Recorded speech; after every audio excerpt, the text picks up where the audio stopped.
शादी हुई, मांग रहे बेटा, अल्लाह मुझे बेटा दे दे, अल्लाह मुझे बेटा दे दे, अल्लाह मुझे बेटा दे दे। 9 महीने के बाद घर में बच्चा पैदा हुआ तो पता चला कि बेटी है। पेशानी पे शिकन पड़ गई, पसीना आ गया। अल्लाह, मैंने तो बेटा मांगा था, तूने बेटी दे दी। बेगैरत, तुझे शर्म आनी चाहिए। बेटी की पैदाइश पर तू अफसोस कर रहा है। ये बेटी नहीं, रहमत है जो तेरे घर में पैदा हुई।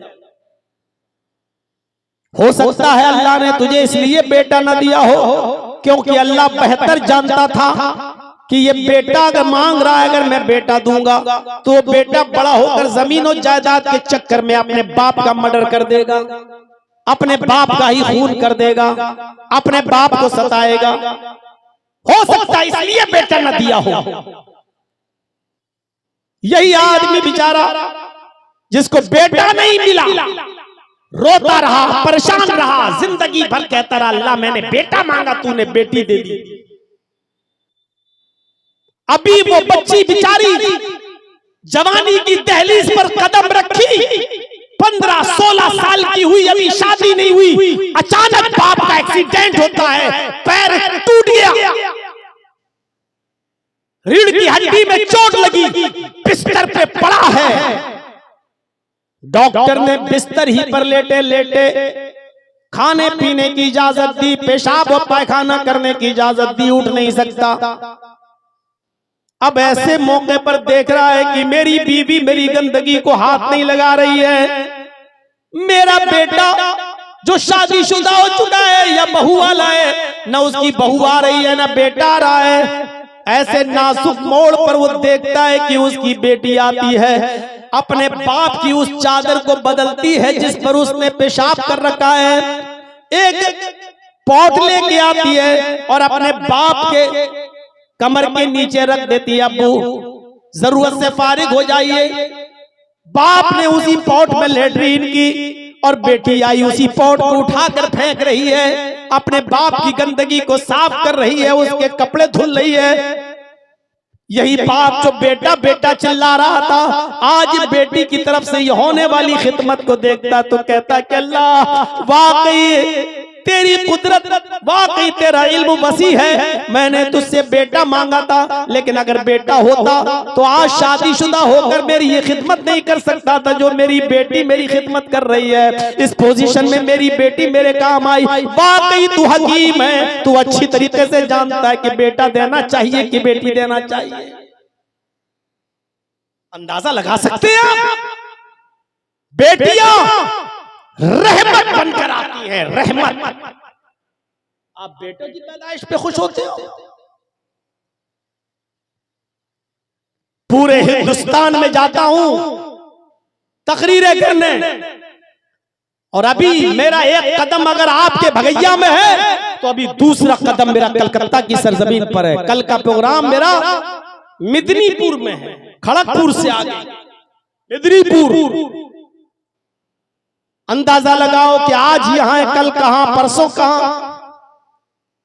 शेख बता रहे थे कि सन 1996 में तकरीर की, ये 29-30 साल का जमाना जो गुजरा है, इस 30 साल तकरीरों के जमाने में मेरे भाइयों पूरे हिंदुस्तान के चप्पे चप्पे में जा चुका हूं। ऐसे ऐसे माँ बाप को जानता हूं जिन्होंने मेरी खिदमत की है, जिन्होंने मुझे खिलाया पिलाया है। 5 साल के बाद उनके घर गया तो पता चला कि वो नहीं है इस दुनिया में। मोहल्ले वालों से पूछा गया तो पता चला कि उनकी औलाद ने, उसके बेटे ने अपने बाप को मार डाला।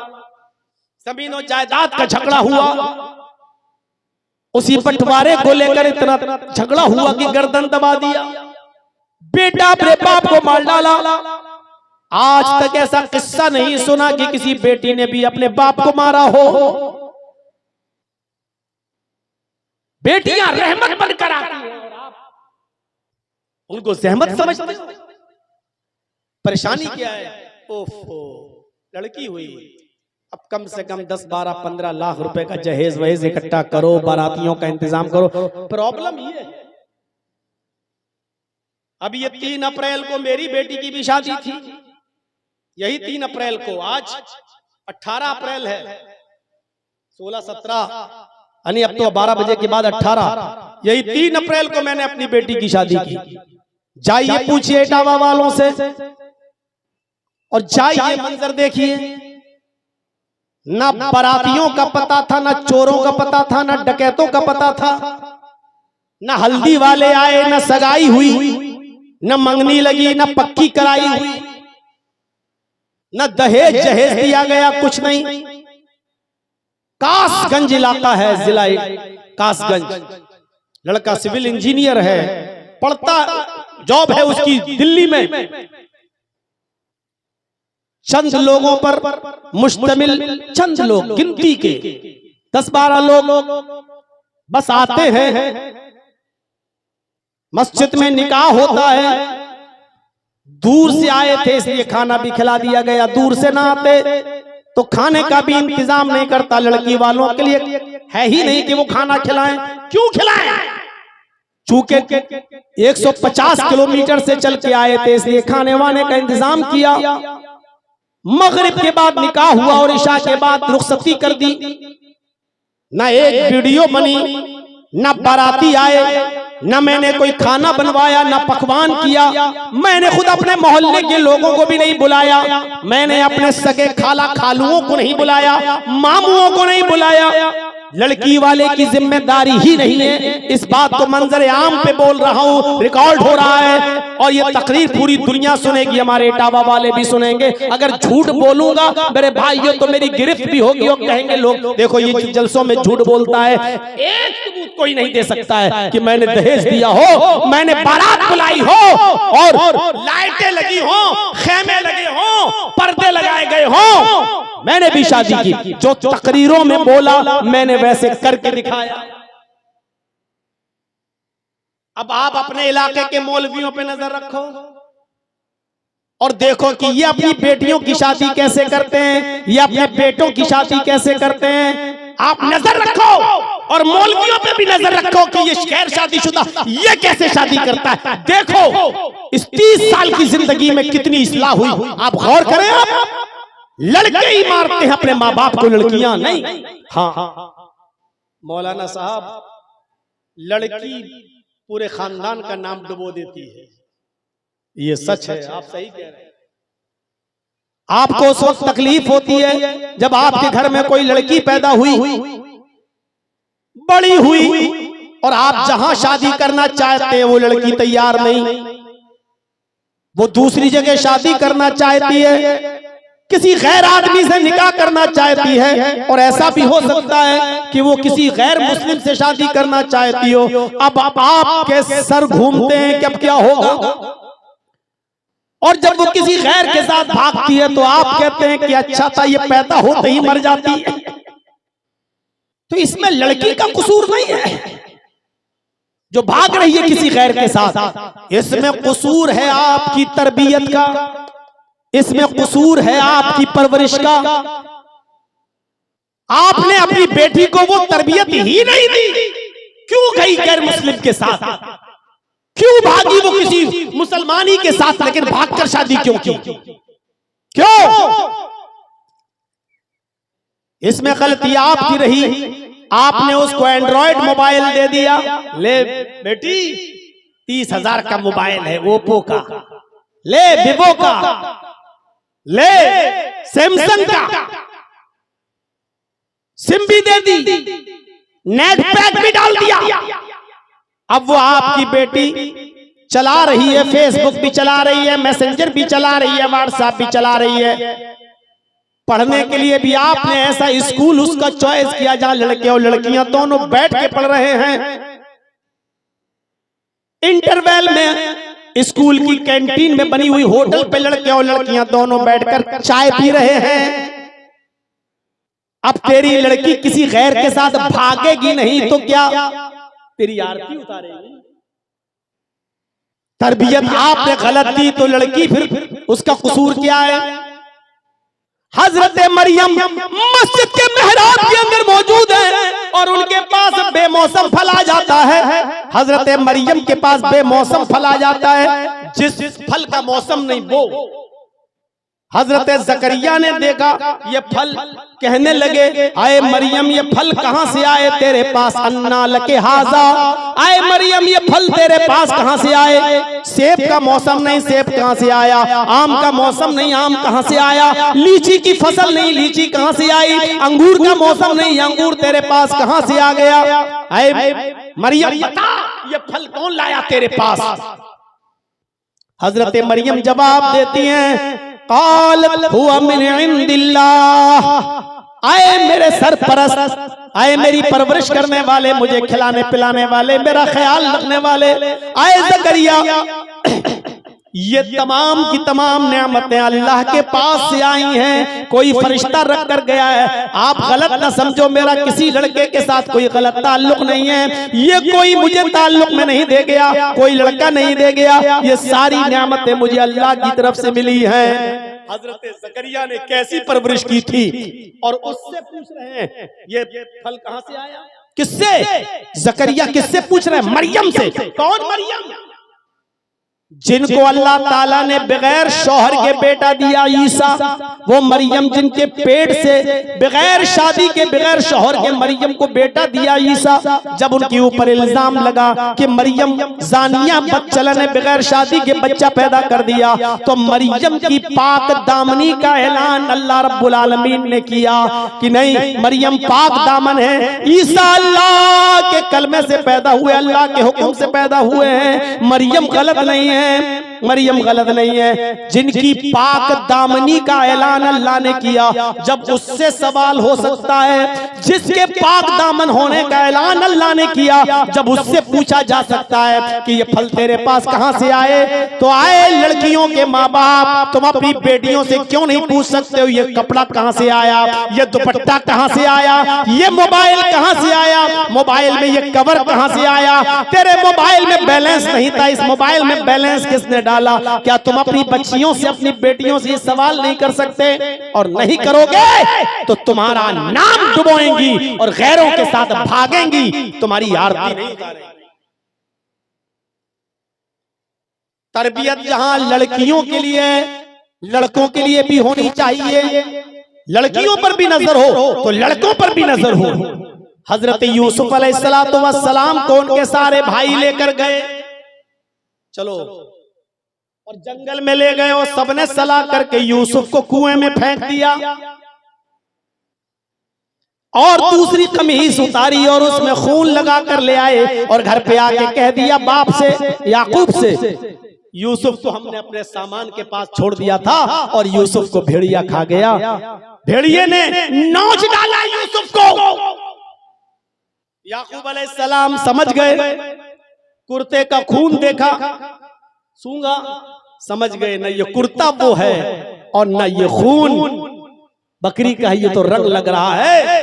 वो यूसुफ के कुर्ते को अच्छी तरीके से पहचानते थे। इन लोगों ने, भाइयों ने यूसुफ को जब फेंका तो कुर्ते समेत फेंका, लेकिन जब कुएं में फेंक दिए तो बाद में याद आया कि अब बाप को सबूत क्या देंगे, तो एक दूसरी कमीज, दूसरा कपड़ा उसी रंग का खरीद के उसमें रंग लगा लाए, कलर लगा लाए, बिदमिन कज़िब, झूठा खून लगा लाए और अपने बाप को पेश किया। लेकिन बाप ने कुछ नहीं कहा, वो समझ गए न कमीज वो है न खून असली है, लेकिन बेटों से कुछ नहीं कहा, सब्र करते रहे, सब्र करते रहे और अपने बेटे के लिए दुआ मांगते रहे। और इधर हाल ये हुआ कि यूसुफ अलैहिस्सलातु वस्सलाम को एक काफिला आया, उसको पानी निकालना था, कुएं में उसने डोल डाला और जब खींचा तो यूसुफ अलैहिस्सलाम उसी डोल में बैठ गए।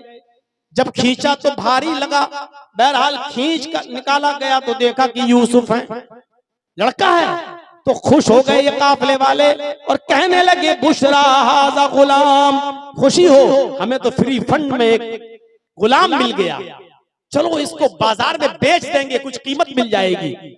जल्दी जल्दी वो इसको लेकर मिस्र के बाजार में पहुंचे। खूबसूरत थे यूसुफ अलैहिस्सलाम, छोटे थे लेकिन बड़े खूबसूरत थे, और मिस्र के बाजार में बेच दिए गए और बादशाह के घर तक पहुंच गए। बादशाह मिस्र ने खरीद लिया, बहुत सस्ते में खरीदा। वशराहु बिसमनिन बख्सिन दराहिम मादूदा, चोरी का कोई मोबाइल हो अगर मुझे चोरी का मोबाइल मिल जाए, चाहे उसकी कीमत 1 लाख हो, तो जल्दी से उसको बेचने की कीमत, अरे ला यार 10,000 दे ले ले यार। तो 1 लाख की चीज 10,000 में, अभी जो 10,000 मिल रहा है वो भी कहीं पकड़े गए तो वो भी नहीं मिलेंगे।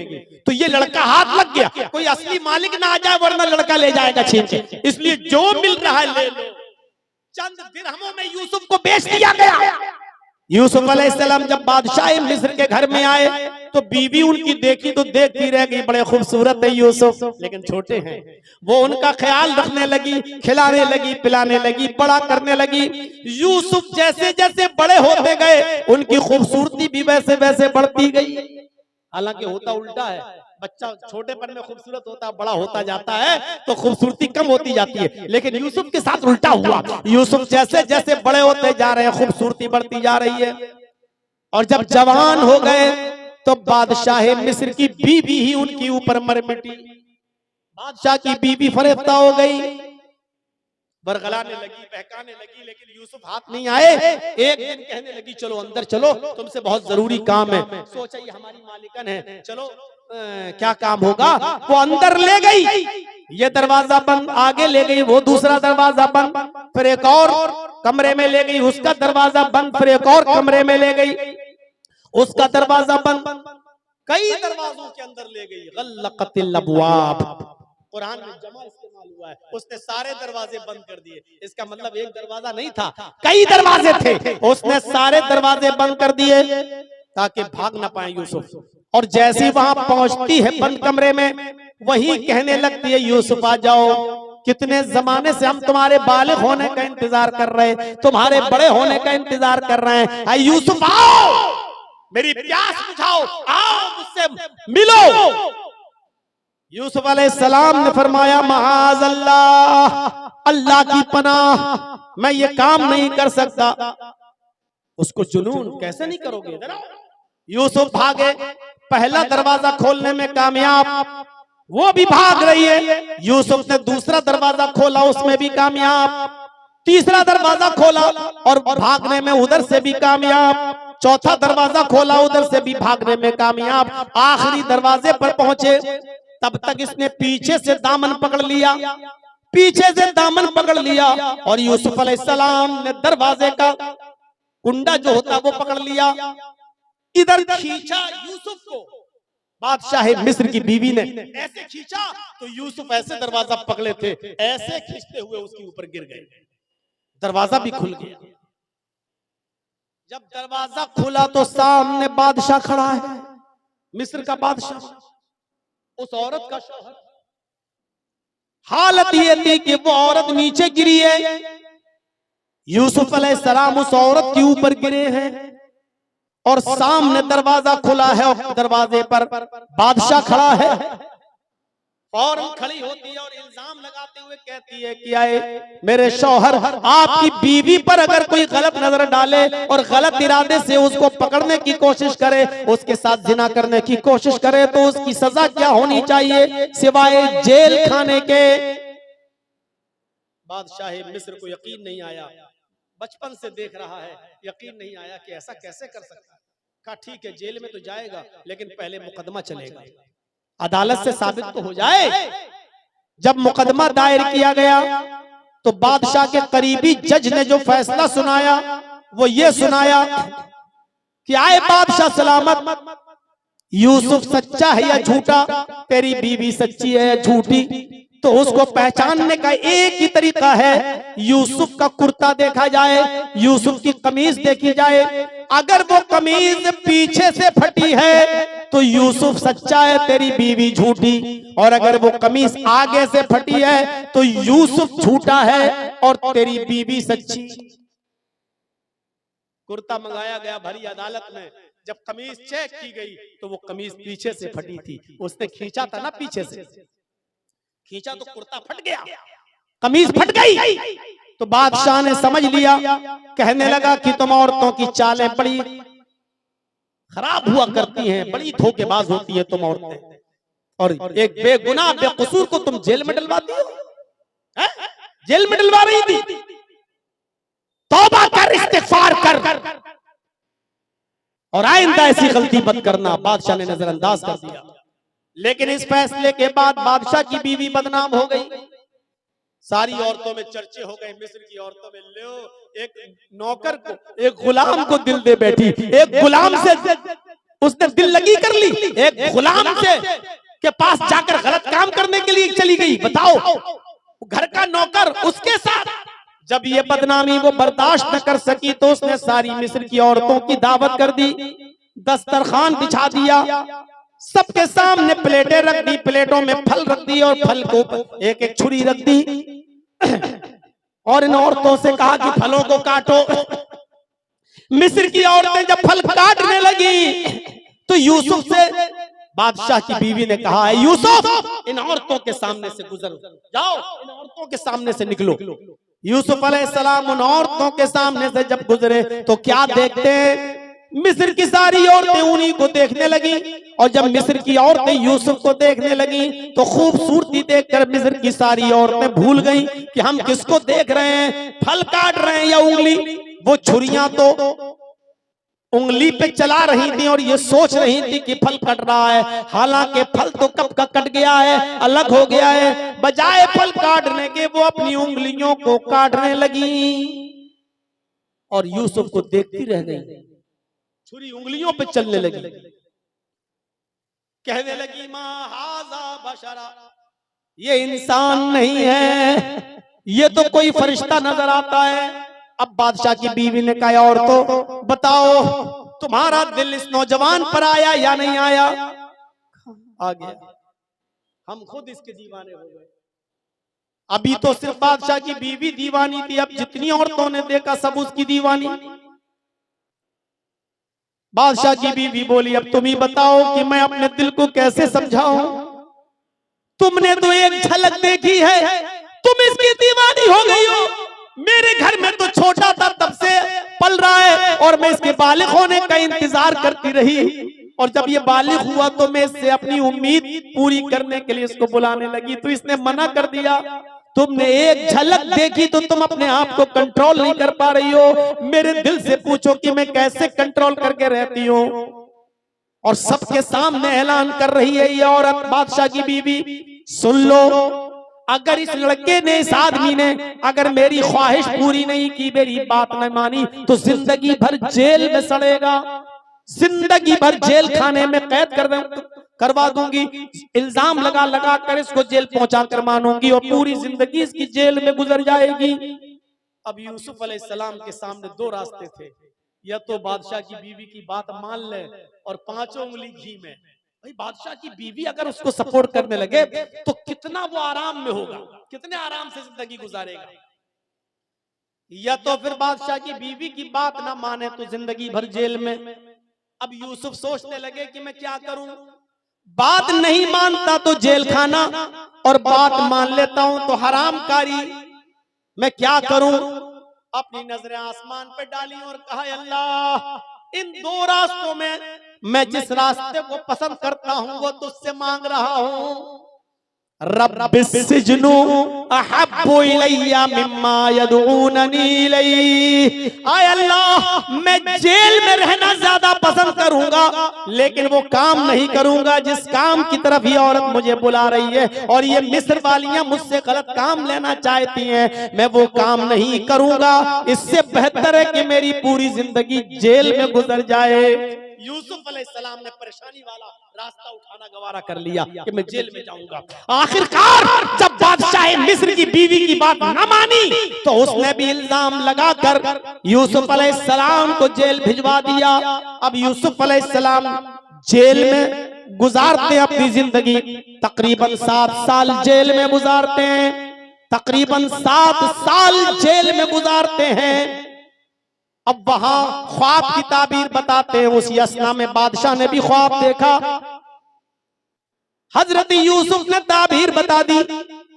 बादशाह ने कहा जिसने ये ताबीर बताई वही मुल्क के मिस्र को कहत से और परेशानी से बचा सकता है, लिहाजा उसको जेल से छुड़ाया गया बादशाह के हुक्म पर, और बादशाह ने यूसुफ अलैहिस्सलाम को मुल्क के मिस्र का बादशाह बना दिया। अब मिस्र की बादशाहत यूसुफ अलैहिस्सलाम के हाथ में आ गई। अब गौर कीजिए कितना जमाना गुजर गया। बचपन में कुएं में फेंके गए, कुएं से निकाल कर मिस्र के बाजार में बेचे गए। मिस्र के बाजार में बेचने के बाद तकरीबन 15 साल तक, जब तक बालिग नहीं हो गए तब तक बादशाह के घर में पले, और 15 साल यानी 20 साल के हो जाने के बाद बादशाह की बीवी ने गलत इल्जाम लगाया तो जेल में डलवाया। तकरीबन 7 साल जेल में रहे, 27 साल इतनी लंबी मुद्दत अपने बाप से अलग रहे। और बाप का हाल ये है कि अल्लाह मेरा बेटा, अल्लाह मेरा बेटा। याकूब अलैहिस्सलाम दुआ मांग मांग के उनकी आंखें अंधी हो गई, दुआ मांगते मांगते आंसू बहाते बहाते वो बीना बीना हो गए। जब मुल्क के बादशाह बन गए हजरत यूसुफ, तब उनको याद आया, कहने लगे कि अब सही वक्त है मुझे अपने बाप को याद करने का, सही वक्त है मुझे अपने बाप को अपने यहाँ बुलाने का। तो जो कमीज बचपन में जिस कमीज को पहनकर वो कुएं में फेंके गए थे, जो कमीज हजरत यूसुफ संभाल के रखे थे, उसी कमीज को हजरत यूसुफ ने निकाला। और कमीज निकालने के बाद मिस्र के कुछ लोगों को भेजा, जाओ उस बस्ती में जाओ, वहां एक बूढ़ा आदमी तुम्हें मिलेगा, उसका नाम याकूब होगा। उस याकूब को बोल देना कि मिस्र के बादशाह ने तुम्हें ये कुर्ता, ये कमीज भेजी है, बाकी बातें उनको याद आ जाएंगी। मिस्र के कुछ लोग यूसुफ का कुर्ता लेकर जब दूसरे मुल्क पहुंचे और वहां याकूब अलैहिस्सलाम से मिले, अभी तक इन लोगों को ये नहीं मालूम था कि यूसुफ ने हमें जहां भेजा है वो यूसुफ का बाप है और यूसुफ उसका बेटा है। अभी किसी को नहीं मालूम, बादशाह को भी नहीं मालूम। जब ये लोग मिस्र से चलकर उस मुल्क में आए जहां याकूब रहते थे और याकूब अलैहिस्सलाम से मुलाकात की, तो कहा कि मिस्र के बादशाह ने ये कुर्ता आपको दिया है। जैसे उस कुर्ते को हजरत याकूब अलैहिस्सलाम ने सूंघा, अल्लाह से दुआ की, आंखों की रोशनी वापस आ गई। इस कुर्ते को देखा तो पहचान गए कि ये तो मेरे बेटे का कुर्ता है, ये तो यूसुफ अलैहिस्सलाम पहना करते थे। उसको सूंघा तो यूसुफ अलैहिस्सलाम की महक उनको अच्छी तरीके से सूंघने में आ गई। कहने लगे ये कुर्ता तुम्हें किसने दिया? कहा बादशाह ने। कहा उसका नाम क्या है? कहा यूसुफ। तो याकूब अलैहिस्सलाम ने कहा क्या वो जिंदा है? कहा हाँ। जो सवाल किया उस सवाल को सुनिएगा मेरे साथियों। आए मिस्र वालों, कैफ तरकतहू, तुमने यूसुफ को किस हाल में छोड़ा, कैसे छोड़ा, कहां छोड़ा, किस पोजीशन में छोड़ा? पहला सवाल, किस हाल में? मिस्र वालों ने कहा किस हाल में? किस हाल में पूछते हो? तारा को तू मलिका मिस्र। अरे उसके तो मजे ही मजे। इस वक्त वो मिस्र का बादशाह है। इस वक्त यूसुफ मिस्र का बादशाह है। तरकतुहू मलिका मिस्र, मैंने मुल्क मिस्र के बादशाह की हालत में छोड़ा है। याकूब अलैहिस्सलाम के आंखों में आंसू आ गए और रोते हुए कहते ला अस्अलुकुम मन हाजा, मेरे पूछने का ये मतलब नहीं कि वो बादशाह है, गवर्नर है, क्या है, ये नहीं पूछना चाहता हूं मैं कि वो क्या है। ये मत बताओ मुझे कि वो क्या है। अस्अलुकुम अन ये दीन तरकतहू, मैं ये जानना चाहता हूं कि यूसुफ को तुमने किस दीन पर छोड़ा है, किस दीन की वो किसकी इबादत करते हैं, उनका काम क्या है।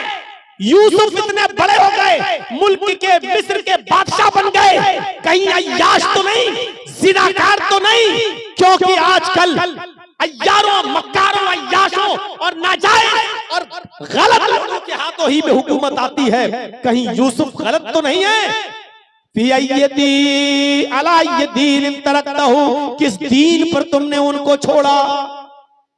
मिस्र के लोगों ने जो कुर्ता लेकर आए कहने लगे कि हमने उनको इस हाल में छोड़ा कि वो ला इलाहा इल्लल्लाह पढ़ते हैं, वो इस बात का इकरार करते हैं कि अल्लाह के अलावा कोई माबूद नहीं, और इसी कलमे की तरफ लोगों को बुलाते हैं, एक अल्लाह की इबादत का हुक्म देते हैं और नमाज कायम करते हैं, नमाज पढ़ते हैं। इसी दीन के ऊपर हमने उनको छोड़ा है। मेरे भाइयों, पूरा वाकया बताने का मतलब यह है कि इतनी लंबी मुद्दत के बाद जब याकूब अलैहिस्सलाम को पता चला कि मेरा बेटा जिंदा है, तो इस बात को सुनकर खुश नहीं हुए कि मेरा बेटा मुल्क मिस्र का बादशाह बन गया, बल्कि खुशी उनको तब हुई जब उन्होंने ये सुना कि मेरा बेटा एक अल्लाह की तरफ लोगों को बुलाता है और एक अल्लाह की इबादत करता है।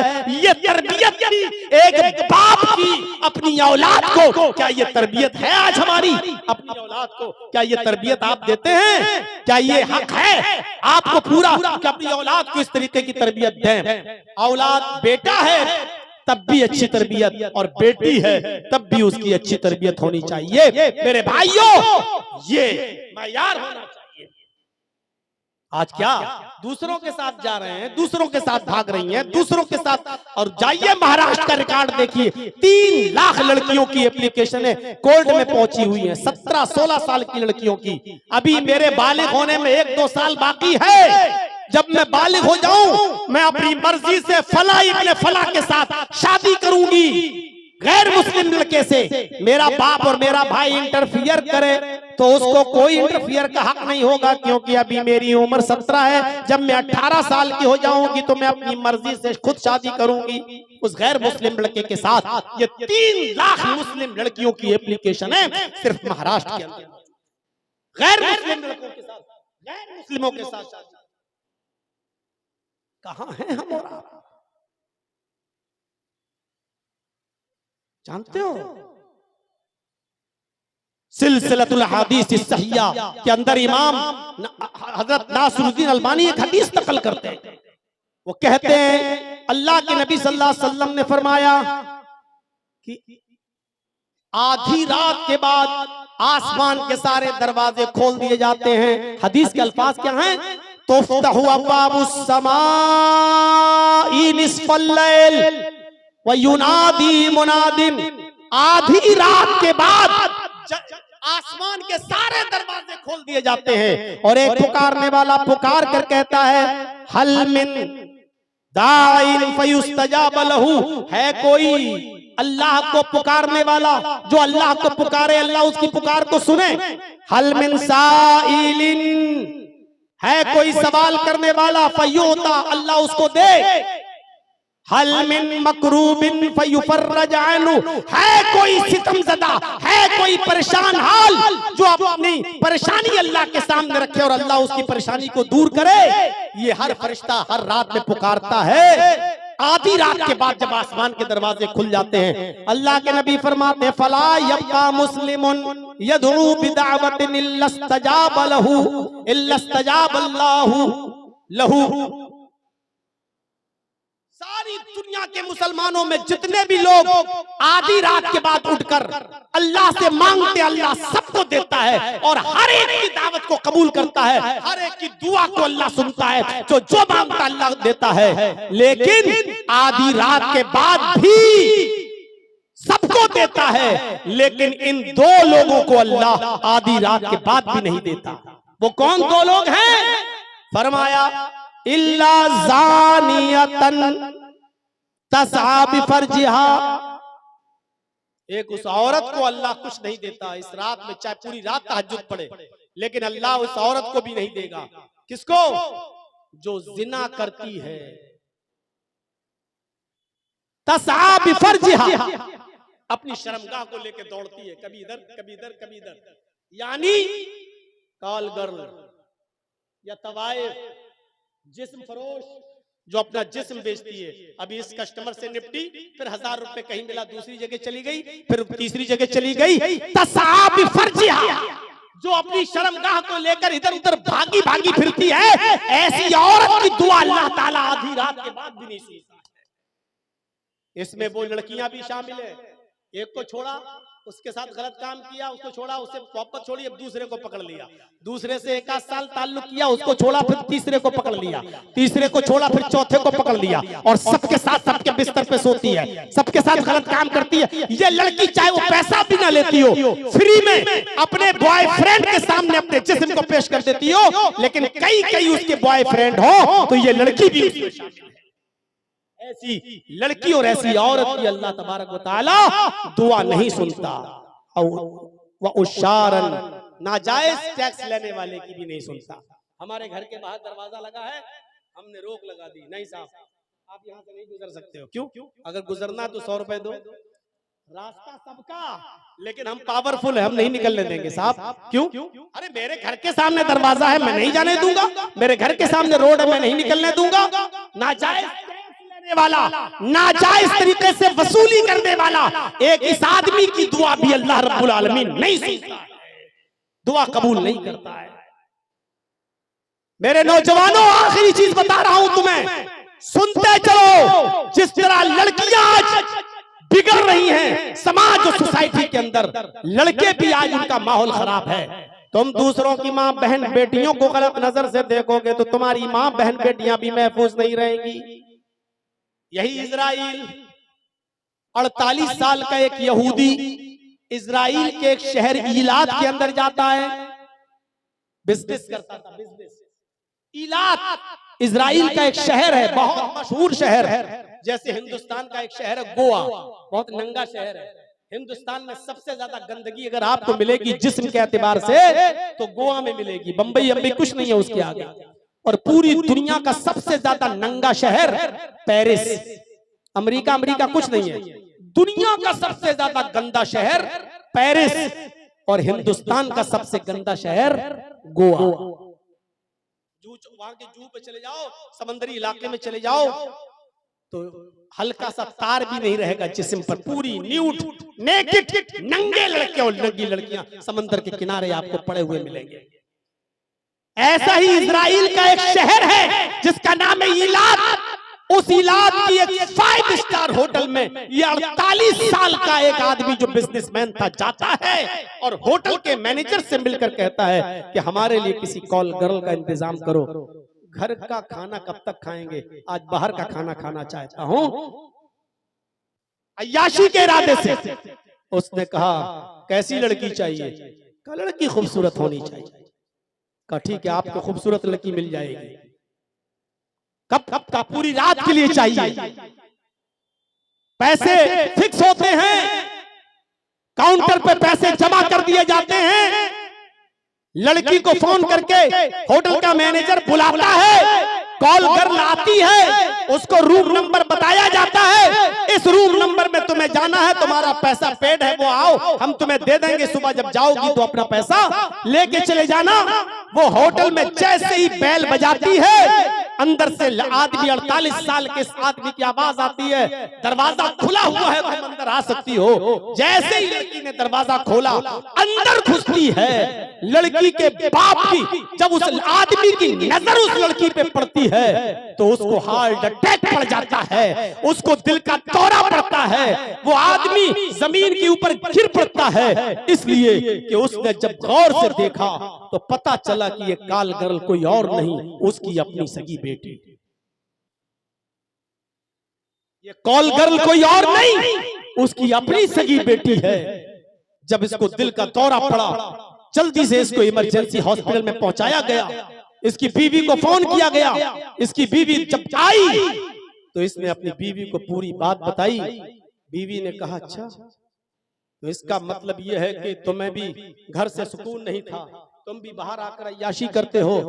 जिस रास्ते पर बाप चलता है तो उसकी औलाद भी उसी रास्ते पर चल पड़ी है। तुम्हारी बेटी भी इसी रास्ते पर इसीलिए चल रही है क्योंकि तुमने गलत रास्ता पकड़ा, यही रास्ता तुम्हारी बेटी ने भी पकड़ा। अब मुझे तुमसे तलाक चाहिए। और आखिरकार उस औरत ने अपने आदमी से तलाक ले ली। मेरे भाइयों, जब तुम बाप होकर गलत रास्ते पे चलोगे तुम्हारी बेटियां भी गलत रास्तों पे चलेंगी, नहीं बचा पाओगे तुम। पाकिस्तान का एक शहर है कराची, कई बार मैं जा चुका हूं। उस कराची के अंदर एक बहुत मशहूर इलाका है जिसका नाम है डिफेंस हाउसिंग अथॉरिटी।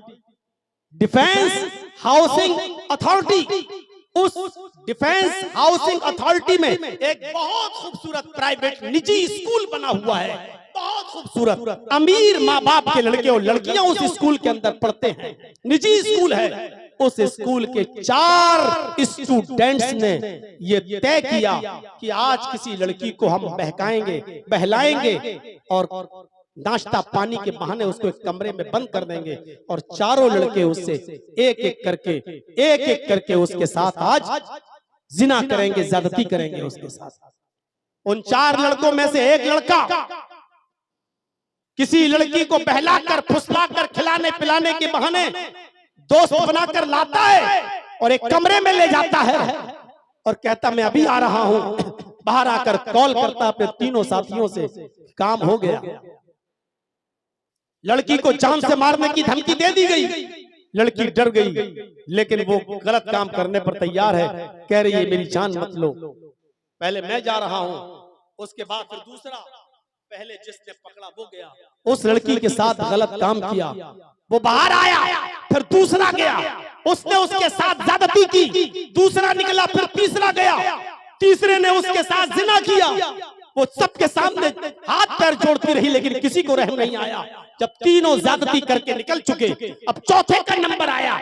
कहा कि देख हाथ पैर तो बहुत जोड़ रही है, लेकिन रहम मत करना, बहुत खूबसूरत है, पूरा मजा आएगा तुझे, जाओ। ये चौथा दरवाजा खोलता है, उस लड़की के पास जाता है। जैसे उस कमरे में घुसता है, लड़के की नजर उस लड़की पर पड़ती है, इस लड़के के दिमाग की नस फट जाती है, ब्रेन हैमरेज होता है और उसी वक्त ये लड़का ऑन स्पॉट उसी कमरे में मर जाता है। इसलिए कि वो लड़की कोई और नहीं थी, इसकी अपनी सगी बहन। जब भाई किसी गलत काम में पड़ जाए तो ये उम्मीद मत रखना कि उस भाई की बहनें महफूज हो। कह दिया जो कहना था। अगर बाप हो, बच्चों के गलत काम करोगे तो तुम्हारी बेटियां महफूज नहीं रहेंगी, और भाई हो किसी बहन के, दूसरों की बहन बेटियों पर गलत नजर डालोगे तो तुम्हारी बहन बेटियां महफूज नहीं। जाओ, तकरीर खत्म करो, अब जाकर तकरीर मोबाइलों पे बात और बताओ अपनी गर्लफ्रेंड को कि मौलाना साहब ऐसा ऐसा बोले थे। मुझे मालूम है कि इतना सख्त सुनने के बाद भी बेशर्मो तुम्हें शर्म नहीं आएगी, बेहयाओ तुम्हें हया नहीं आएगी, बेगैरतो तुम्हें गैरत नहीं आएगी। इसके बावजूद भी तुम इस गलत हरकत को छोड़ नहीं पाओगे। तुम अपनी गर्लफ्रेंडों को छोड़ नहीं सकते, और तुम्हारी चुड़ैलें, तुम्हारी गर्लफ्रेंडें, तुम्हारी चुहियां तुम्हें नहीं छोड़ सकती हैं, क्योंकि तुमने उनको अपने प्यार के बंधनों में प्यार से देकर बंधा रखा है। लेकिन याद रखना, तुम दूसरों की बहन बेटियों के साथ गलत काम करोगे तो तुम अपनी बहन बेटियों के साथ दरवाजा खोल रहे हो। और इसी को कुरान ने कहा है, ला तक़रबुज़ ज़िना इन्नहु काना फ़ाहिशतन व साअ सबीला। ज़िना के करीब मत जाओ, ये गंदा रास्ता है। तो मेरे भाइयों, क्या कहा, वला नबलुवन्नकुम बिशैइन मिनल खौफ, हम तुम्हें खौफ डालकर भी आजमाएंगे। ऐसा माहौल पैदा कर देंगे कि तुम्हारे अंदर डर पैदा होगा, लेकिन इस डर के माहौल में देखता हूं कि तुम साबित कदम रहते हो दीन पर या हट जाते हो। आगे चलिए। वलजू, हम तुम्हें भूखा मार कर भी आजमाएंगे। भूखा मार कर, अरे हम और आप क्या हैं? सुबह खाना मिल गया, शाम को नहीं मिला, शाम को मिल गया, सुबह नहीं मिला। मौलाना साहब घर में बड़ी परेशानी है, बरकत नहीं हो रही है, इतनी मेहनत करता हूं, पैसा आता है लेकिन रुकता नहीं है। मौलवी क्या कर लेगा? मौलवी के पास कोई मंत्र है, जादू की छड़ी है जो तुझे दुआ बता देगा और तेरे घर में पैसे ही पैसे हो जाएंगे। अगर मौलवियों के पास जादू की कोई छड़ी होती और पैसा कमाने की कोई दुआ होती तो मौलाना जर्जी साहब के भगैया में जलसा करने नहीं आते, वही दुआ पढ़ लेते और हमारे तकिए के नीचे पैसों की गड्डी आ जाती, हमारी अलमारी भर जाती। ये मदरसे में कोई मुदर्रिस ना पढ़ाता और किसी मस्जिद में कोई मौलवी इमामत करता हुआ नजर नहीं आता, लेकिन हम अंधभक्त हैं। मौलवी साहब कोई दुआ बता दीजिए। अल्लाह के नबी सल्लल्लाहु अलैहि वसल्लम के ऊपर भी ऐसा वक्त गुजरा है, रात के अंधेरे में आप निकल पड़े, बेचैन परेशान हैं, भूख की वजह से करवटें बदल रहे हैं, आखिरकार उठ गए और बाहर निकल जाते हैं कि किसी सहाबी के ऊपर नजर पड़े और वो मेरी भूख को देखकर मुझे अपने घर ले जाए, 2-4 खजूरें खिला दे, थोड़ा सा पानी पिला दे, उसके घर में कोई चीज हो तो वो खिला पिला दे। अब बाहर निकल गए घर से, पैदल चल रहे हैं, क्या देखते हैं कि रास्ते में हजरत अबू बकर सिद्दीक चले आ रहे हैं। बुखारी शरीफ की रिवायत, अबू बकर सिद्दीक चले आ रहे हैं। हजरत अबू बकर सिद्दीक को देखा, आपने कहा कैसे आना हुआ, अरे अबू बकर इतनी रात में? हजरत अबू बकर ने जवाब दिया, अल्लाह के नबी, मैं भूख की वजह से घर से निकला हूँ, भूख लगी हुई थी, घर में कुछ था नहीं, मैं निकल गया, टहलने लगा, शायद कहीं कुछ मिल जाए। अल्लाह के नबी ने जो जवाब दिया, इमाम बुखारी उसको नकल करते हैं, कहा अरे अबू बकर, अल्लाह की कसम, जिस वजह से तुम निकले हो उसी भूख की वजह से मैं भी घर से बाहर निकला हूं। अब 1 से 2 हो गए, दोनों भूखे हैं।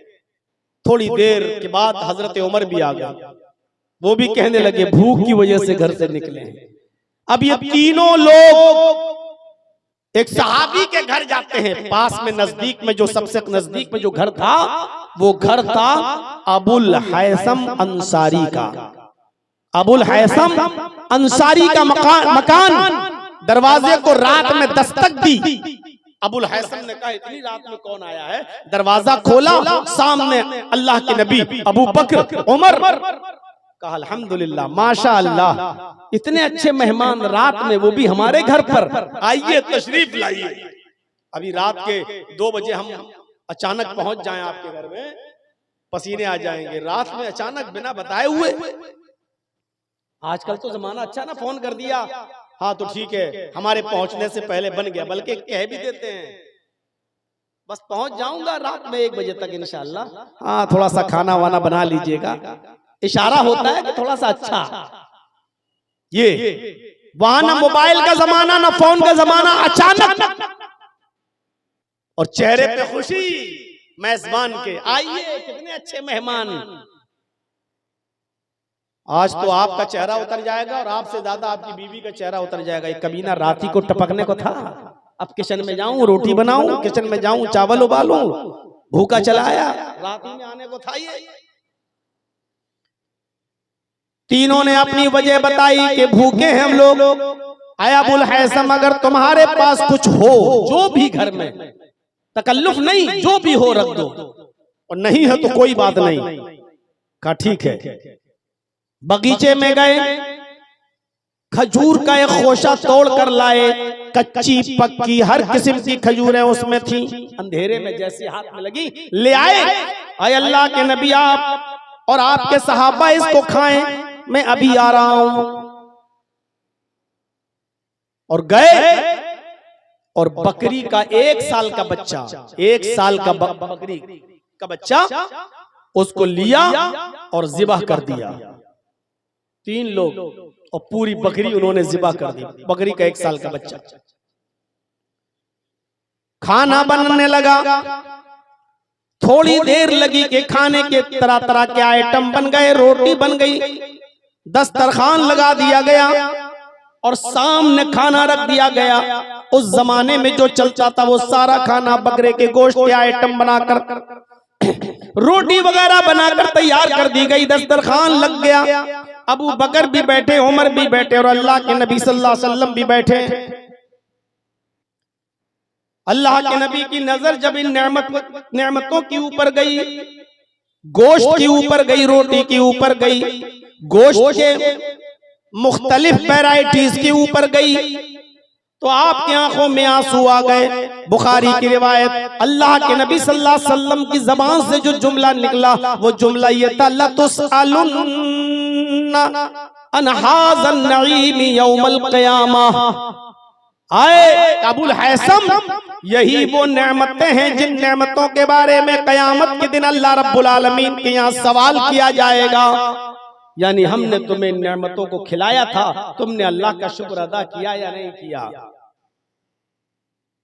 जर्जीस साहब के सामने या हम जैसे और मौलवियों के सामने आप आइटम रख दें तब भी सारी चीजें हैं माशाअल्लाह, बस चिकन फ्राई और होता तो और अच्छा होता।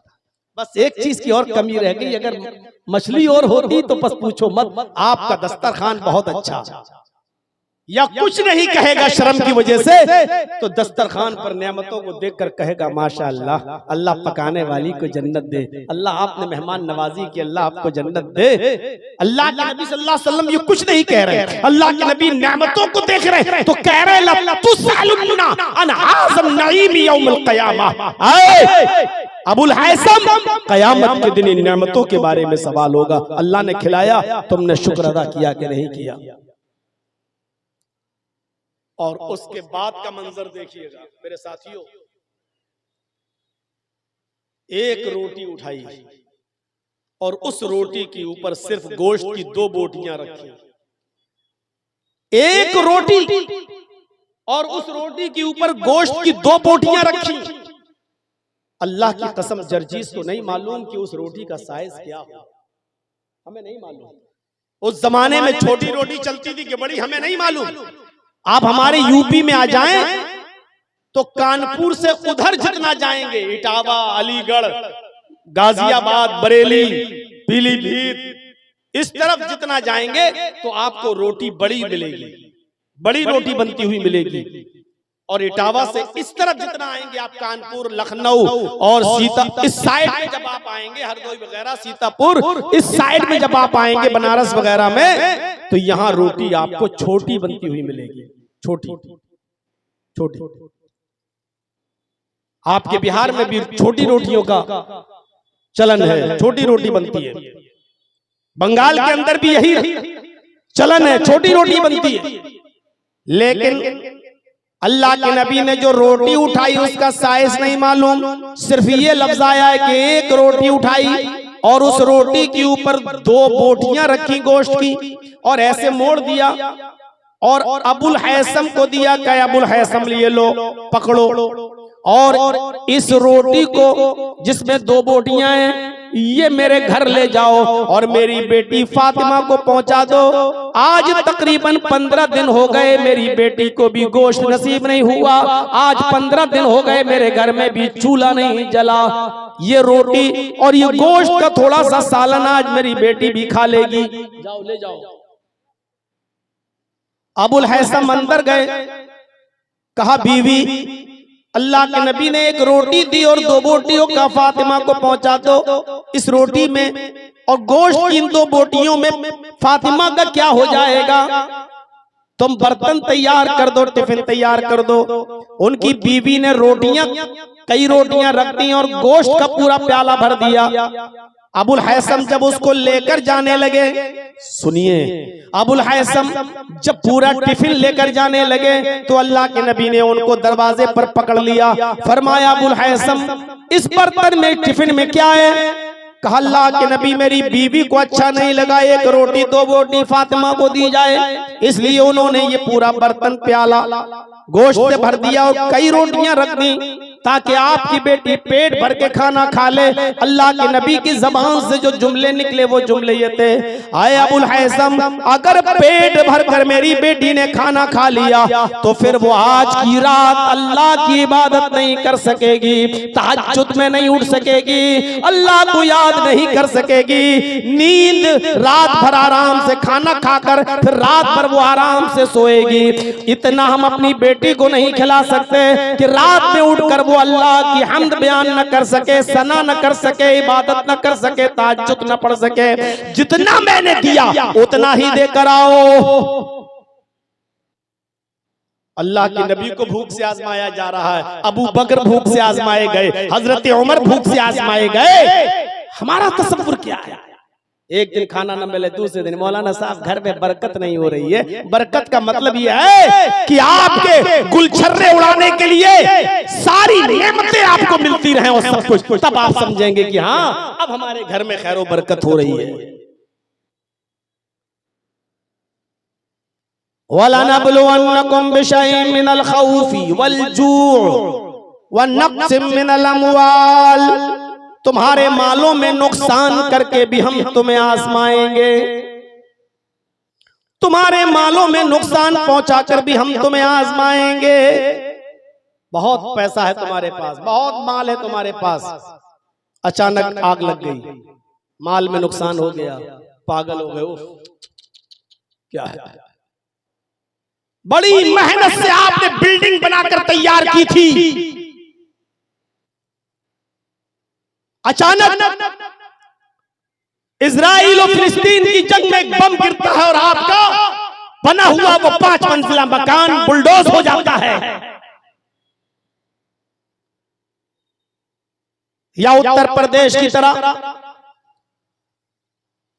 मेरे भाइयों आपसे गलती हो गई, बजाय इसके कि कोर्ट में मुकदमा चले और कोर्ट से फैसला हो, आपकी मेहनत का बनाया हुआ और मेहनत की कमाई से तामीर किया हुआ 5 मंजिला 10 मंजिला मकान सिर्फ इसलिए बुलडोज कर दिया गया, गिरा दिया गया क्योंकि आप मुसलमान हैं।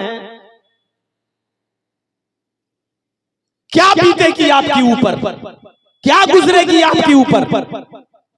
वनक्सिम मिनल अमवाल, हम तुम्हारे मालों में नुकसान पहुंचाकर भी हम तुम्हें आजमाएंगे। सन 2002 का वो दंगा जो गुजरात की धरती पर हुआ, जैसा कि अभी शेख मोइन साहब बतला रहे थे, 1996 में सोनियावाड़े में तकरीर हुई, सन 1998 में मेरी हैत अहमदाबाद की सरजमीन पर तकरीर हुई थी, 98 में। जिन लोगों के यहां मैं रुका था, करोड़ों की बिल्डिंगों के मालिक थे, करोड़ों के उनके शोरूम थे, बेहतरीन मेहमान नवाजी की थी, और उस वक्त में एक नया उभरता हुआ चेहरा था, इसलिए उन्होंने अपने घर ही में हमको ठहराया था। करोड़ों का शोरूम, करोड़ों की बिल्डिंग, लेकिन 2002 के दंगे में बिल्डिंगें तोड़ दी गई, दुकानों में आग लगा दी गई। आज भी करोड़ों की बिल्डिंगों के मालिक, करोड़ों के शोरूम के मालिक आज भी वो किराए पर रहते हैं, उनकी जमीन उनको नहीं मिल सकी, उनके घर मकान उनको बनाकर नहीं दिए गए। कई साल तक तो वो कैंपों में रहे, अब कैंपों से आजादी मिली तो वो किराए के मकान में रहते हैं और किराए की दुकान से उन्होंने अपनी दुकानदारी शुरू की। वनक्सिम मिनल अमवाल, हम तुम्हें तुम्हारे मालों में नुकसान पहुंचा कर भी आजमाएंगे। आज तुम्हारे पास बहुत कुछ है ना, जिसने दिया है वो लेना भी जानता है, जिसने दिया है वो छीनना भी जानता है। इसीलिए तो कहा कि कद्र कर लो, जो दिया है कद्र कर लो उसकी। वनक्सिम मिनल अमवाल, हम तुम्हारे मालों में नुकसान पहुंचा कर भी हम तुम्हें आजमाएंगे। वल अनफुस, तुम्हारी जानें लेकर भी हम तुम्हें आजमाएंगे। ऐसा माहौल देख लीजिए, 70,000, 80,000, 1,00,000 आदमी फिलिस्तीन के अंदर मार डाला गया, कत्ल कर दिए गए, बच्चे, औरतें, जवान, मर्द, बूढ़े, सब टोटल गिनती जो बताई जा रही है 70,000, ये तो मीडिया रिपोर्ट है, अंदरूनी रिपोर्ट 1,00,000 से भी कई ऊपर। सुन रहे हैं? हम तुम्हारी जानें लेकर भी आजमाएंगे। बहुत मोहब्बत है बच्चे से तुम्हें, बच्चे का इंतकाल हो गया, अल्लाह ने ले लिया, अब आप रोएंगे, हम जान लेकर भी आजमाएंगे। बड़ी खिदमत करती थी आपकी बीवी, अचानक हार्ट अटैक हुआ, बीवी मर गई, कितना बड़ा सदमा पहुंचा आपको। हम जाने लेकर भी आजमाएंगे। वल अनफुस वस्समरात, समारात में सारी चीजें आ गई। वैसे तो अनाज उस दौर में अनाज और गल्ले का कारोबार होता था, इसलिए आयत नाजिल हुई। इसमें हर बिजनेस शामिल है। जो आदमी जो बिजनेस करता है, खेती बाड़ी, अनाज, गल्ला, चावल का या धान का, फल फ्रूट पैदा हो रहे हैं, आम के बागात हैं, लीची के बागात हैं, या आप और कोई बिजनेस करते हैं, कारोबार करते हैं कपड़े का, हम तुम्हें तुम्हारे कारोबार को चौपट करके, तुम्हारा कारोबार बर्बाद करके भी हम तुम्हें आजमाएंगे। कितनी चीजें बताई, खौफ डालकर भी आजमाएंगे, भूखा मार कर भी। सन 2014 में मैं हज करने के लिए गया था सऊदी अरब, अपने माँ को और अपने बाप को लेकर। शेख असगर साहब और मौलाना हारून साहब भी हमारे साथ थे। सऊदी अरब की सरजमीन पर एक फिलिस्तीनी आदमी नमाज के बाद इमाम हरम से सवाल करता है। इमाम हरम से सवाल करता है फिलिस्तीनी नौजवान, और उसके सवाल का मफहूम यह था कि इमाम मोहतरम, हम लोग फिलिस्तीन में रहते हैं, हालात बड़े खराब हैं, कभी कभी खाना वक्त पे नहीं मिलता और कभी कभी तो घर में पीने के लिए पानी भी नहीं होता। इमाम मोहतरम, अगर हमारे घर में खाने के लिए खजूर भी ना हो और पीने के लिए पानी भी ना हो, सुबह में एक घूंट पानी भी ना पी सके, पानी भी ना हो, तो क्या मैं नियत से सहरी की नियत, सहरी रोजे की नियत क्या मैं कर सकता हूँ? यानी नियत से रोजा रख सकता हूँ। सहरी करने की नियत है लेकिन सहरी है ही नहीं, खाना नहीं है मेरे पास, पानी नहीं है, तो क्या सिर्फ इतना सोच लूं कि मैं रोजे से हूं तो बिना खाए पिए क्या इस नियत से रोजा हो जाएगा? इमाम हरम के आंखों में आंसू थे और उस नौजवान को कहा कि बिल्कुल इंशाअल्लाह तुम्हारा रोजा अल्लाह रब्बुल आलमीन के यहाँ कबूल हो जाएगा। सारे आमाल का दारो मदार नियत ही पर है। उस नौजवान ने फिर एक और सवाल दाग दिया उसी खाने काबा में कि इमाम मोहतरम, यही हाल इफ्तार के मौके पर भी हमारा होता है, एक खजूर तक नहीं है जिससे मैं इफ्तार कर सकूं और पानी का एक घूंट तक नहीं जिसको मैं पी सकूं। अगर हमारे पास इफ्तार करने के लिए कुछ न हो, न खाने के लिए खजूर हो, न पीने के लिए पानी का एक घूंट हो, तो क्या मैं नियत से रोजा इफ्तार कर सकता हूं? यानी सिर्फ ये सोच लूं कि हाँ मैंने इफ्तार कर लिया तो क्या नियत से इफ्तार हो जाएगा रोजा? इमाम हरम फूट फूट कर रोने लगे। इमाम हरम फूट फूट कर रोए। उनके रोने की आवाज मजमे में सब सुन रहे हैं, सब देख रहे हैं उनके आंसू, और उस नौजवान को बुलाते हैं और अपने सीने से लगाते हैं, और सीने से लगाकर इमाम हरम का जवाब यह है कि आए नौजवान, तेरे इस तरह रोजे का इनाम कोई नहीं दे सकता, तेरे इस तरीके से रोजा रखने का इनाम सिर्फ तेरे रब के पास है। अल्लाह बेहतर जानता है कि तेरे इस तरीके के रोजे रखने का इनाम अल्लाह तुझे क्या देगा। तेरे इस रोजे की कदर अल्लाह की नजर में क्या है या अल्लाह ही बेहतर जानता है।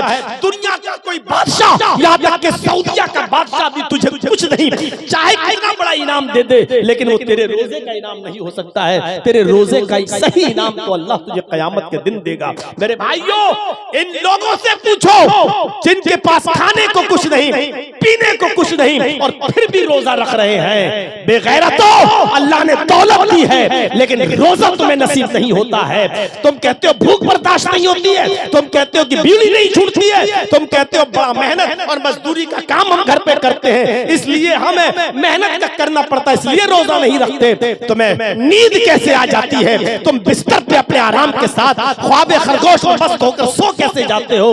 अल्लाह का अज़ाब तुम्हारे दिलों को चीर क्यों नहीं देता है? तुम कैसे आराम की नींद सो जाते हो बिस्तर पर? कैसे तुम्हें नींद आ जाती है बिस्तर पर?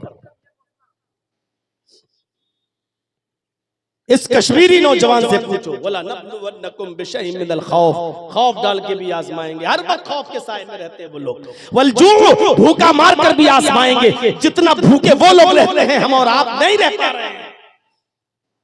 वनक़्सिम मिनल अम्वाल, जितना मालों का नुकसान उतना उनका हुआ है, हमारा और आपका नहीं हुआ। वल अनफुस, जितनी जाने उनकी गई हैं, आज किसकी जाने जा रही हैं। वसमरात, खेतियां बाड़ियां कारोबार बिजनेस हम तुम्हें तबाह करके भी हम तुम्हें आजमाएंगे। इन तमाम सूरतों में मेरे जो बंदे सब्र कर ले। अब आया क्या कहा, इन तमाम आजमाइशों में मेरे बंदे जो पूरे उतर जाएं और सब्र कर लें। सब्र, वबशिर साबिरीन, तो सब्र करने वालों को बशारत दे दो। मुफस्सिरीन का इत्तिफाक, जन्नत की बशारत। वबशिर साबिरीन, ये हुक्म दिया जा रहा अल्लाह के नबी को, ऐ मोहम्मद सल्लल्लाहु अलैहि वसल्लम, इन सब्र करने वाले लोगों को जन्नत की खुशखबरी सुना दो, जो इन तमाम इम्तिहान में पास हो जाएं, पूरे उतरे, अल्लाह कि दीन को ना छोड़ें, शरीयत को ना छोड़ें, इस्लाम को तर्क न करें, ऐसे लोगों को तुम जन्नत की खुशखबरी सुना दो। अब ये सब मुसीबतें हैं, खौफ, भूख, मालों में नुकसान, जानों का जाना, कारोबार का बर्बाद होना, ये सब मुसीबतें हैं। आगे दुआ बताई जा रही है, सुनिएगा। अल्लज़ीना इज़ा असाबतहुम मुसीबा, जिन लोगों को जब कोई मुसीबत पहुंचे, मुसीबत कोई भी मुसीबत हो सकती है, कोई भी गम आ सकता है। अल्लाह ताला क्या कह रहा है, मेरे बंदो जब तुम्हें कोई मुसीबत पहुंचे, जब तुम्हें कोई मुसीबत तुम्हें घेर ले, कालू, तो मेरे बंदे उस मुसीबत से घबराते नहीं हैं, आपे से बाहर नहीं होते, अपना आपा नहीं खो देते हैं, बल्कि क्या करते हैं, अल्लाह के बंदों का काम क्या होता है, मोमिनों का काम क्या होता है, जब उनके ऊपर मुसीबत आती है, कालू, उस मुसीबत को पहुंचने के बाद, उस मुसीबत को देखने के बाद उनकी जबान से जुमला निकलता है, इन्ना लिल्लाहि व इन्ना इलैहि राजिऊन, हम सब अल्लाह की तरफ से हैं और अल्लाह ही की तरफ हम सबको लौट कर जाना है। हम सब अल्लाह ही की तरफ से हैं और अल्लाह की तरफ लौट कर जाना है। बड़ी बदकिस्मती ये है हमारी और जहालत ये है हमारी कि हम ये समझते हैं कि ये कोई मर जाए तो मरने की खबर सुनो तब ये दुआ पढ़ो, इन्ना लिल्लाहि व इन्ना इलैहि राजिऊन। ये हमारी जहालत है। ये अलग बात है कि मौत भी एक मुसीबत है, गम का पहाड़ टूटता है मौत की खबर सुनकर, तो उस वक्त भी ये दुआ पढ़ी जा सकती है, लेकिन सिर्फ मौत ही गम लेकर नहीं आती है, मौत ही गम लेकर नहीं आती, खौफ का माहौल पैदा हो जाए ये भी गम है। इन्ना लिल्लाहि व इन्ना इलैहि राजिऊन। कोई बहुत बड़ी परेशानी आ जाए, इन्ना लिल्लाहि व इन्ना इलैहि राजिऊन। रात में कोई अहम काम कर रहे हो, अचानक लाइट चली जाए, ये भी एक मुसीबत है। इन्ना लिल्लाहि व इन्ना इलैहि राजिऊन।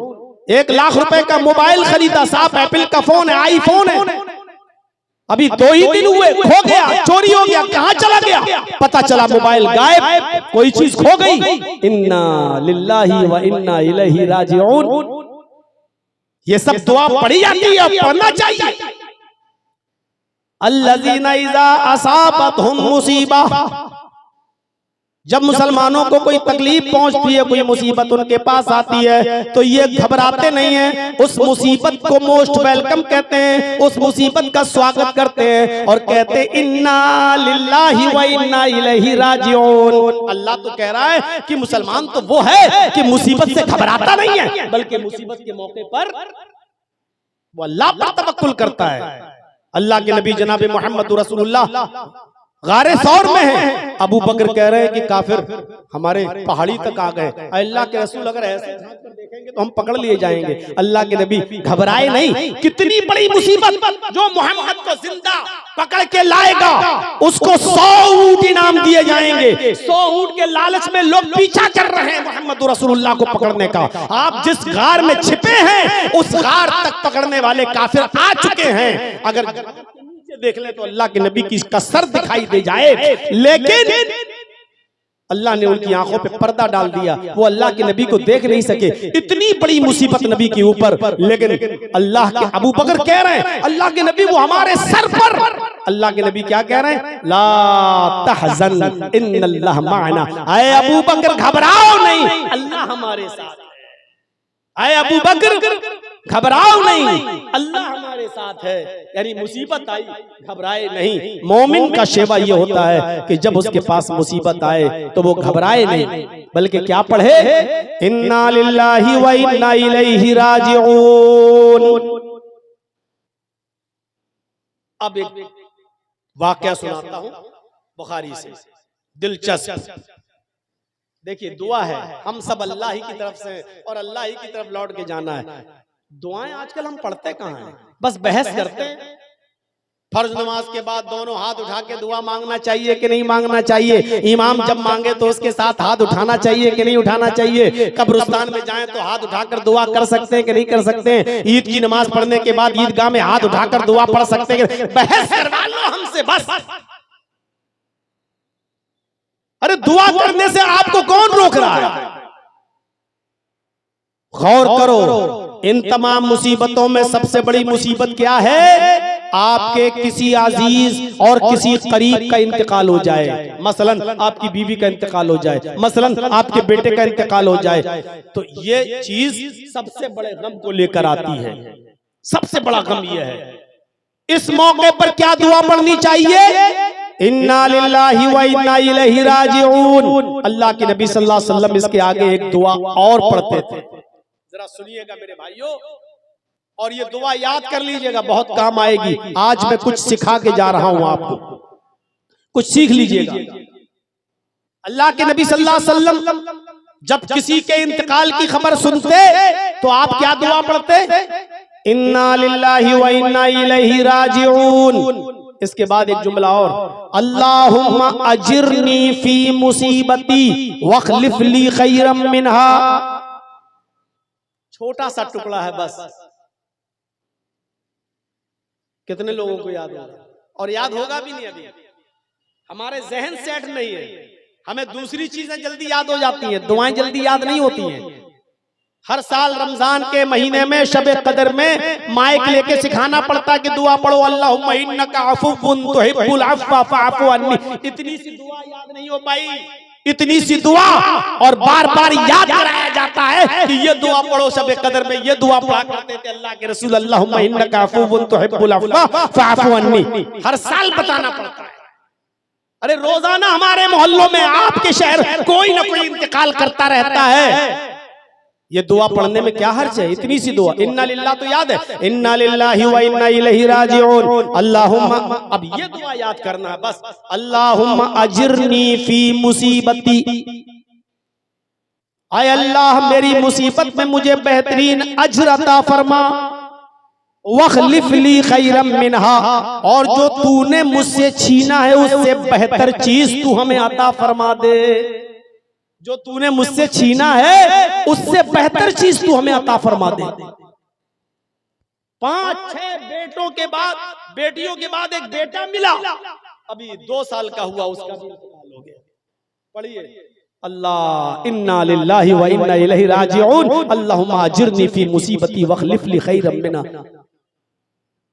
हम सब अल्लाह की तरफ से आए हैं, अल्लाह की तरफ लौट कर जाना है। आय अल्लाह मेरे बेटे के इंतकाल पर जो मुसीबत मेरे ऊपर आई है, इस मुसीबत में मुझे बेहतरीन अज्र अता फरमा, वखलिफ ली खैरम मिनहा, और तूने मुझसे जो छीना है मुझे उससे बेहतर चीज दे दे, यानी इससे बेहतर बेटा तू मुझे अता फरमा दे। आप अल्लाह से क्या मांगे?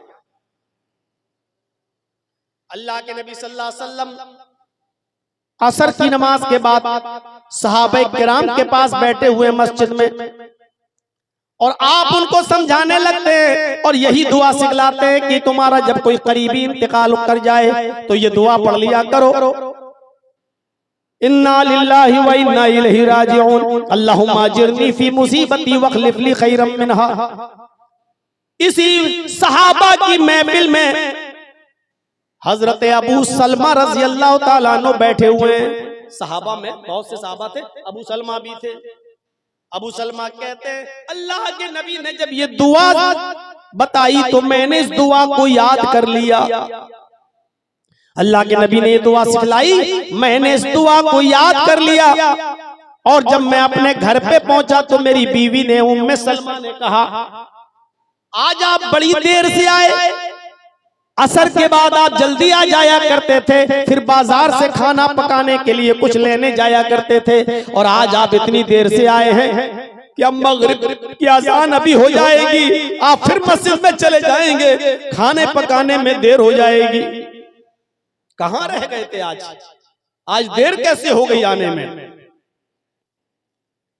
आज देर कैसे हो गई आने में?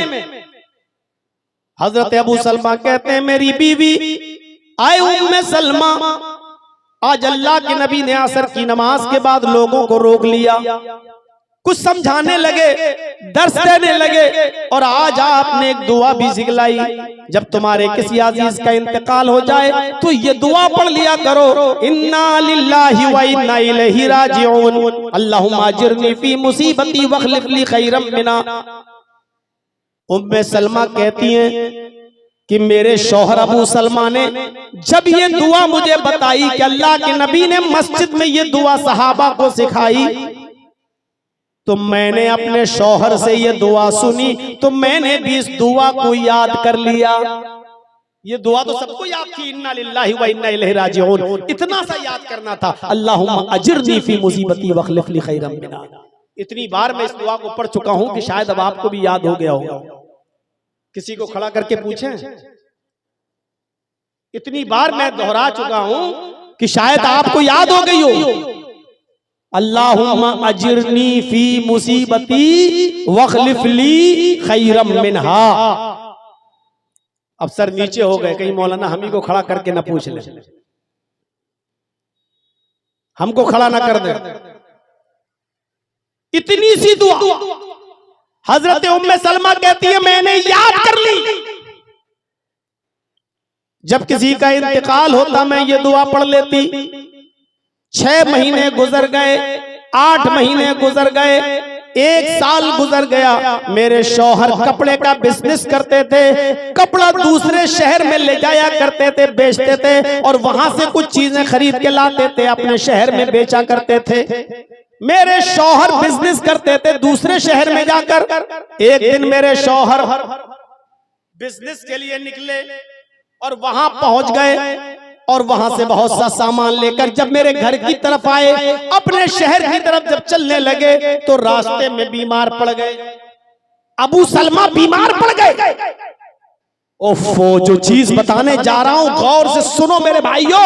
उम्मे सलमा कहती हैं मेरे शौहर बाहर गए, और वहां से जब लौटे दूसरे शहर से तो बीमार पड़ गए, और रास्ते ही में उनका इंतकाल हो गया। अबू सलमा उसी बीमारी में इंतकाल कर गए। मेरे कानों में खबर पहुंचाई गई, कोई दौड़ता हुआ आया, उसने मुझे बताया कि तुम्हारे शौहर अबू सलमा बीमार पड़ गए थे रास्ते में और उनका इंतकाल हो गया।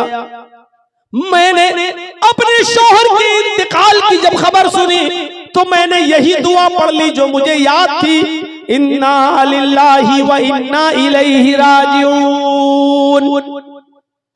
यही दुआ मैंने पढ़ ली, इन्ना लिल्लाहि व इन्ना इलैहि राजिऊन, अल्लाहुम्मा अजिरनी फी मुसीबती वखलिफ ली खैरम मिनहा। फिर मिट्टी मेरे घर लाई गई, गुस्ल दिया गया, कफनाया गया, और अबू सलमा को दफन कर दिया गया। मैं इद्दत में बैठ गई, इद्दत करने लगी, और जब भी मुझे मेरे शौहर की याद आती तो मैं फिर ये दुआ पढ़ लेती। शौहर की याद आती, ये एक गम था, तो मैं ये दुआ पढ़ लेती, यही इन्ना लिल्लाहि व इन्ना इलैहि राजिऊन, अल्लाहुम्मा अजिरनी फी मुसीबती वखलिफ ली खैरम मिना।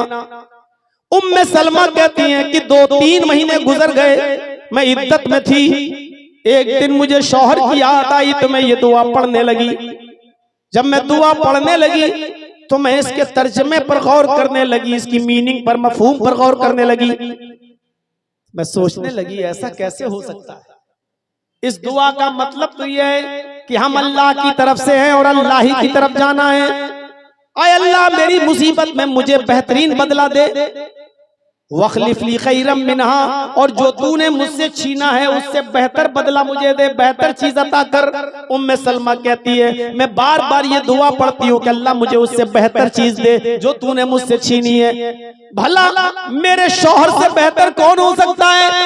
मेरे शौहर जो मुझ पर जान छिड़कते थे, मेरे दीवाने थे, मेरी हर परेशानी और हर चीज का ख्याल रखते थे, मेरे शौहर इस दुनिया से इंतकाल कर गए और मैं अल्लाह से दुआ करती हूँ कि अल्लाह मुझे वो चीज दे जो मेरे शौहर से बेहतर हो, मेरे शौहर से बेहतर चीज दे। कैसे हो सकता है? भला इस दुनिया में मेरे शौहर से अच्छा भी कोई होगा? ऐसा कैसे हो सकता है? उम्मे सलमा कहती हैं मैं दुआ को दुआ की तरह पढ़ती रही और ये सोचती रही कि ऐसा कैसे हो सकता है? भला अबू सलमा से भी ज्यादा कोई मोहब्बत करने वाला, अबू सलमा से भी ज्यादा कोई प्यार करने वाला मुझे मिलेगा क्या? उनसे भी कोई अच्छा इस दुनिया में होगा? उम्मे सलमा कहती हैं कि जब मेरी इद्दत पूरी हो गई, 4 महीने 10 दिन, जब मेरी इद्दत पूरी हो गई तो एक दिन मैं बकरी के चमड़े को, बकरी के खाल को दबागत दे रही थी। अरब के अंदर ये खाले वाले बेची नहीं जाती थी। बकरी ज़िबा की खाल निकाली, उसको दबागत दी, उसको गर्म पानी में बबूल अबूल डालकर उसको गर्म करके उसको साफ किया। या तो मशकीज़ा बना लिया जाता था जो पानी के भरने में काम आता है, या ढोल बना लिया जाता था, या जाय नमाज वगैरह बना ली जाती थी, उसको घर में इस्तेमाल में लाया जाता था। उम्मे सलमा कहती है कि मैं बकरी के खल के चमड़े को दबागत दे रही थी, अचानक मेरे दरवाजे पे दस्तक हुई। मेरी इद्दत खत्म हो गई, अचानक मेरे दरवाजे पर दस्तक हुई। मैंने जल्दी से हाथ धोए और दरवाजे की तरफ में आगे बढ़ी। मैं जल्दी से दरवाजे की तरफ आगे बढ़ी। जैसे ही मैंने दरवाजा खोला तो क्या देखती हूँ कि मेरे सामने जनाबे मोहम्मद रसूलुल्लाह सल्लल्लाहु अलैहि वसल्लम खड़े हैं। मेरे सामने मोहम्मद रसूलुल्लाह सल्लल्लाहु अलैहि वसल्लम खड़े हैं। आपने मुझे देखा, कहा अस्सलामु अलैकुम। मैंने भी नबी अकरम के सलाम का जवाब दिया, व अलैकुमुस्सलाम व रहमतुल्लाहि व बरकातुहू। मैंने भी नबी के सलाम का जवाब दिया और फिर आपको घर में अंदर आने की इजाजत दी कि अंदर आइए। अरे अल्लाह के नबी आप अंदर तशरीफ लाइए। अल्लाह के नबी जब घर के अंदर तशरीफ लाए तो खजूर के पत्तों की बनी हुई चटाई बिछी हुई थी। उसी चटाई के ऊपर अल्लाह के नबी बैठ गए। कितनी बेइज्जती होती है। औरतें कहती है लो साहब इतना अच्छा घर बना लिया, एक सोफा नहीं डाल सकते हो? बाहर के मेहमान आते हैं बेचारे, उनको टूटी फूटी कुर्सियों पे बिठाना पड़ता है। अल्लाह के नबी खजूर के पत्तों की बनी हुई चटाई के ऊपर बैठ गए। हजरत उम्मे सलमा कहती हैं मेरे पास तकिया था, तकिया चमड़े का तकिया, उसमें खजूर की छाल भरी हुई थी। मैंने वो तकिया चमड़े का जिसमें खजूर के पत्ते या उसकी छाल भरी हुई थी मैंने दे दिया, आप इस पर टेक लगा लीजिए। अल्लाह के नबी उस तकिए पर टेक लगाकर बैठ गए। मैंने पूछा अल्लाह के नबी मेरे इस गरीब खाने पर आने का मकसद क्या है?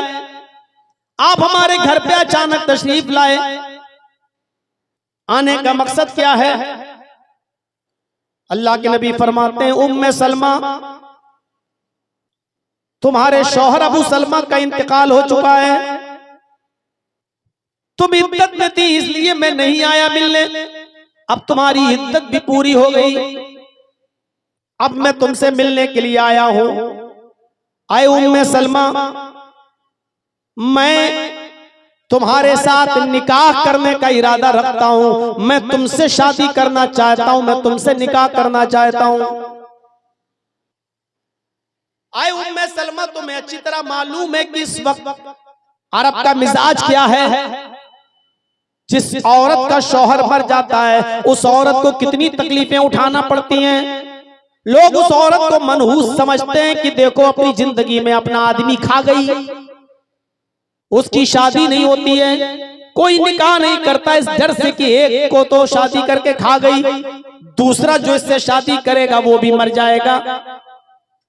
जिसका शौहर मर जाता था उस औरत को डाइन समझा जाता था, ये समझा जाता था कि ये मनहूस औरत है जिसकी जिंदगी में उसका आदमी मर गया, तो दूसरा कोई आदमी उससे निकाह नहीं करता था, ये सोचकर कि ये एक आदमी डस चुकी दूसरा भी डस लेगी।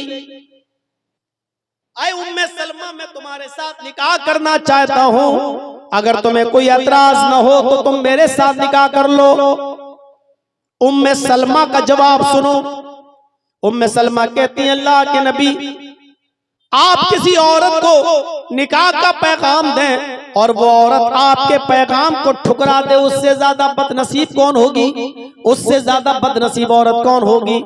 लेकिन ये सच है कि आपसे जो औरत निकाह न करे वो बदनसीब है, लेकिन हकीकत यह है कि मैं आपके साथ निकाह करने की पोजीशन में नहीं हूं, मैं आपके साथ निकाह नहीं कर सकती। दोनों बातें, तुम कह रही हो कि आपके साथ निकाह न करे कोई औरत तो बदनसीब है, और तुम ये भी कह रही हो कि मैं नहीं कर सकती, ये क्या बात है? जबकि तुम्हारे शौहर भी नहीं है। कहा कुछ परेशानी है?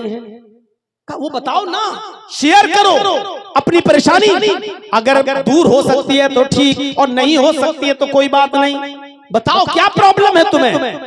पहली प्रॉब्लम, आए अल्लाह के नबी, प्रॉब्लम कई हैं।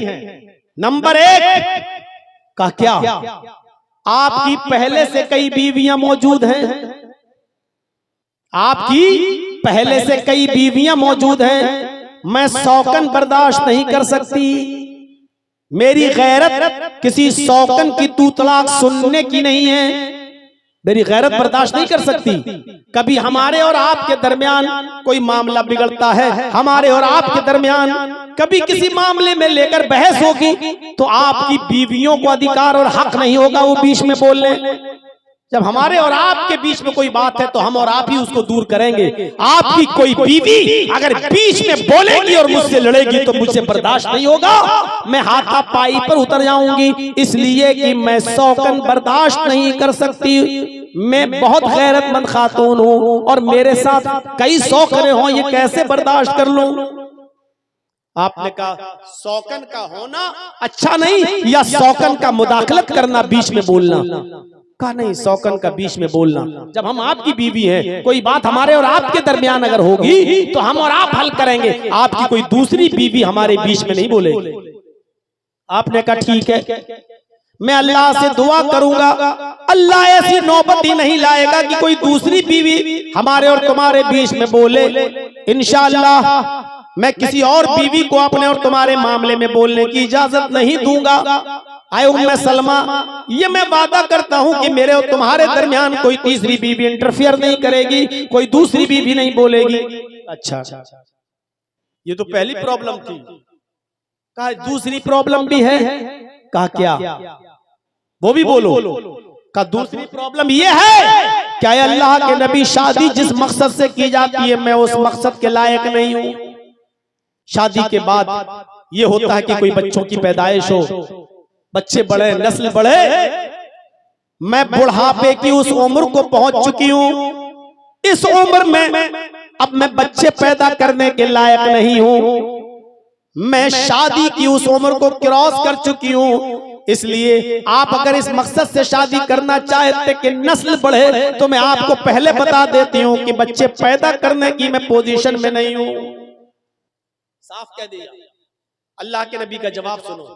आए उम्मे सलमा, बुढ़ापे की जिस दहलीज पर तुमने कदम रख दिया है, तकरीबन मैं भी उसी दहलीज पर कदम रखे हुए हूं। तुम जितनी उम्र की हो उतनी उम्र का मैं भी हूं, लिहाजा उम्र में कोई मसला नहीं है, और शादी में बच्चों की पैदाइश की वजह से नहीं कर रहा हूं, इस रस्म को खत्म करने के लिए करना चाहता हूं जो अरब के अंदर है, जो किसी बेवा औरत को शादी करने का अधिकार नहीं देती है। मैं चाहता हूं कि मैं बेवा औरत को निकाह में ले आऊं, एक बेवा से शादी कर लूं ताकि ये रस्म टूट जाए और लोग बेवा औरतों से निकाह करने लगे और बेवा औरत को भी हक हासिल हो कि किसी शौहर को ढूंढे और आदमी को और शादी कर ले, बेवा औरत को भी घर बसाने का हक हासिल हो जाए, इसलिए मैं शादी कर रहा हूं।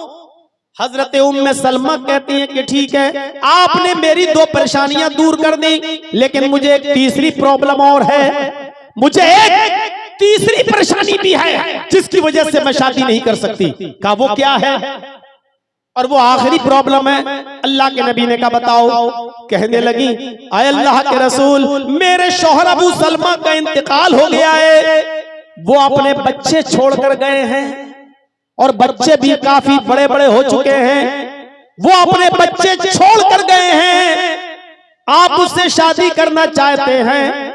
अबू सलमा के इंतकाल के बाद उन बच्चों की परवरिश मैं करती हूँ, उन बच्चों को मैं पालती हूँ, उन बच्चों का पालन पोषण मैं करती हूँ, उन बच्चों की किफालत मेरे जिम्मे है। अगर आप ये चाहते हैं कि मैं सिर्फ उम्मे सलमा से शादी कर लूं और ये बच्चे उम्मे सलमा के मायके वाले संभालें, बच्चों के मामू आए और बच्चों को ले जाएं, बच्चों के नाना आए बच्चों को ले जाएं, ये बच्चे अपने ननियाल में पले, अपने मामू के यहाँ अपने नाना के यहाँ पले या ददियाल में पले, तो अल्लाह के नबी ये नहीं हो सकता है। ये बच्चे अबू सलमा छोड़ कर गए, इन बच्चों की किफालत मेरे जिम्मे, ये बच्चे मैं पालती हूँ, इनकी परवरिश मैं करती हूँ। अगर आप मेरे साथ निकाह करना चाहते हैं तो इन बच्चों को मैं नहीं छोड़ सकती हूँ, इन बच्चों की जिम्मेदारी, इनकी किफालत और इनको खिलाना पिलाना, इनकी परवरिश की जिम्मेदारी भी आपको उठाना पड़ेगी।